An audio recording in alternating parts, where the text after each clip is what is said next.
Hello friends, எல்லாரும் எப்படி இருக்கீங்க? Welcome to Marjina cook channel. இன்னைக்கு நம்ம சுவையான சொரக்காய் போட்டு புளிக்குழம்பு ரொம்ப ரொம்ப டேஸ்டியாக இருக்கும். இது சொரக்காய் வந்து சாம்பார்லாம் போடுவோம், அதே மாதிரி கூட்டுலாம் வைப்போம். இந்த புளிக்குழம்பு மாதிரி வச்சு பாருங்க, ரொம்ப டேஸ்டியாக இருக்கும். இது எப்படி செய்யலாம்னு பார்க்கலாம் வாங்க. இன்னைக்கு நான் வந்து ஒரு நல்ல பெரிய பிஞ்சு சொரக்காய் எடுத்துக்கிட்டேன். அதில் பாதி தான் நான் யூஸ் பண்ணியிருக்கேன். அதை வந்து குட்டியாக நம்ம என்ன சைஸ் வேணுமோ கட் பண்ணி போட்டுக்கரலாம். இதில் வந்து நம்ம சீட்ஸ்லாம் இருக்காது, பிஞ்சு சொரக்காய்னால. அதோட கட் பண்ணி போட்டுட்டு இப்போ வந்து நம்ம உரமா வச்சுட்டு ஒரு கடாய் எடுத்துட்டு ஒரு 3/4 குழிக்கரண்டி எண்ணெய் ஊற்றிட்டு, எண்ணெய் நல்லா சூடாயிட்ட பின்னாடி ஒரு 1/4 டீஸ்பூன் வெந்தயம், 1/4 டீஸ்பூன் சீரகத்தையும் போட்டு நல்லா பொரிஞ்சிட்ட பின்னாடி ஒரு 4லேருந்து 5 பூண்டு பல்கள் அதை வந்து நல்லா கட் பண்ணிக்கிட்டு போட்டுட்டேன்.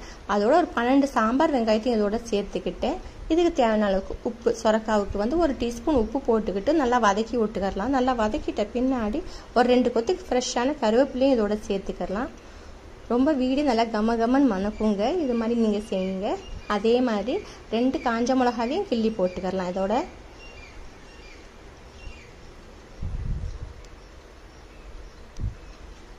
ரெண்டு தக்காளி அதையும் நல்லா பேஸ்டாட்டாக அரைச்சிக்கிறலாம். அதோட கொஞ்சோண்டு பெருங்காயப்பொடி, ஒரு 1/4 டீஸ்பூன் பெருங்காயப்பொடி இதோட சேர்த்துட்டு நம்ம தக்காளி அரைச்சோம் இல்லையா, அதையும் இதோட சேர்த்துக்கலாம்.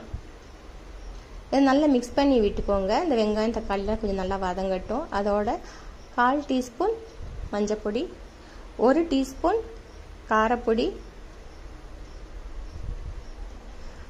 2 டேபிள் ஸ்பூன் மல்லிப்பொடி, அதோட 1 டீஸ்பூன் சாம்பார் பொடியும் போட்டுக்கோங்க. கொஞ்சம் டேஸ்ட் நல்லா இருக்கும்.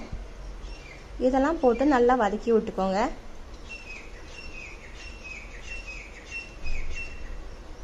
அதோட இந்த மிக்சி ஜாரை நல்லா அலசி அந்த தண்ணி கொஞ்சம் ஊற்றிட்டு இந்த மசாலா நல்லா இதாகட்டும். அதோட நம்ம கட் பண்ணி வச்சோம் இல்லையா, அந்த காயும் இதில் சேர்த்துக்கலாம். சொரக்காவை நல்லா ஒரு 2 நிமிஷத்துக்கு நல்லா வதக்கி விட்டுக்கோங்க. அதோட சின்ன கோலி குண்டு அளவுக்கு புளி எடுத்துட்டு புளியும் நல்லா கரைச்சிட்டு இதோட சேர்த்துக்கிட்டேன். குழம்புக்கு தேவையான அளவுக்கு தண்ணி ஊற்றிக்கோங்க. நல்லா மிக்ஸ் பண்ணி விட்டுட்டு நல்லா புளி உப்பு புளியெல்லாம் இப்போ பார்த்துக்கோங்க, டேஸ்ட் பண்ணி பார்த்துக்கோங்க. நல்லா கலந்து விட்டுட்டு உப்பு பத்தலைன்னா பார்த்து போட்டுக்கோங்க. அதோட ஒரு மூடி போட்டு ஒரு 6 நிமிஷம் நான் வேக வச்சேன். 6 நிமிஷத்துலேயே நல்லா சூப்பராக காய் வெந்துருச்சு. பிஞ்சு காய்னால நல்லா சீக்கிரமாகவே வெந்துடும்.